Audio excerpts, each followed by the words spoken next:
Dolores Huerta and the United Farm Workers. Dolores was born in April 10, 1930 in Dawson, New Mexico.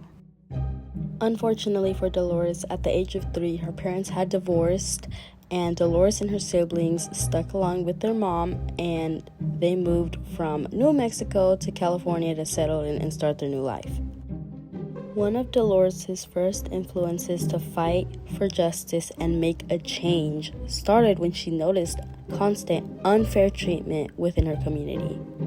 Unfortunately for Dolores, this wouldn't be the end. She rather had a personal eye-awakening experience when her own brother was beaten by police for wearing a zoot suit, which wasn't illegal.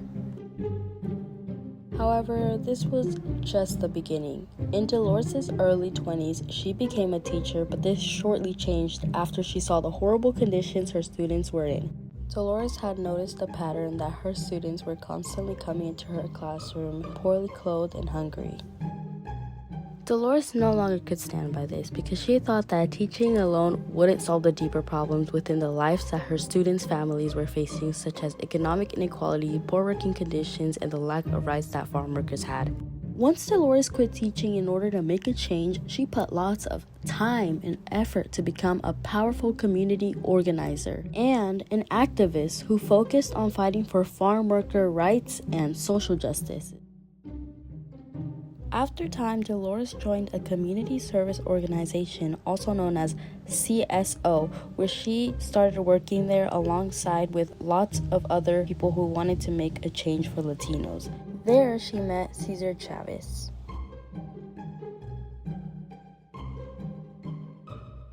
In the mid-1960s, farmer workers were having similar issues as other farm workers, such as low pay and tough working conditions. This caused a Filipino labor leader named Larry E. Teong to start a strike. Very soon after, he also joined forces with Dolores Huerta and Cesar Chavez. Once these influencing leaders stood together, now both Mexicans and Filipinos worked together to organize bigger crowds. Once both these crowds gathered more people, Dolores and others began to travel across state in order to urge consumers to stop buying grapes.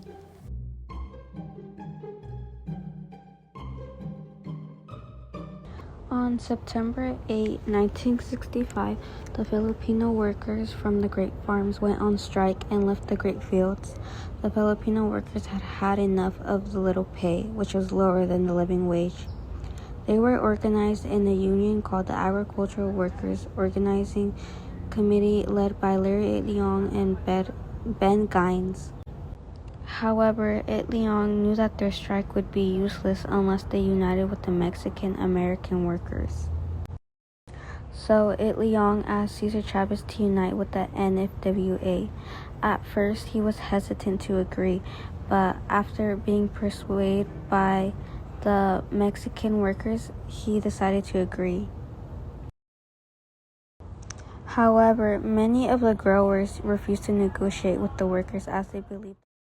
In December of 1965, the NFWA committed their first boycott on a company called the Shenley Industry, which was the second largest grower in Delano and had millions of liquor sales each year. Members from the union advised people to not buy or sell Shenley products. Eventually, they were able to drop their sales significantly by April of 1966. Finally, also in 1966, the company decided to sign a labor agreement with the union, which was one of the union's first victories. From 1967 to 1969, the UFW boycott became international while their strike still continued.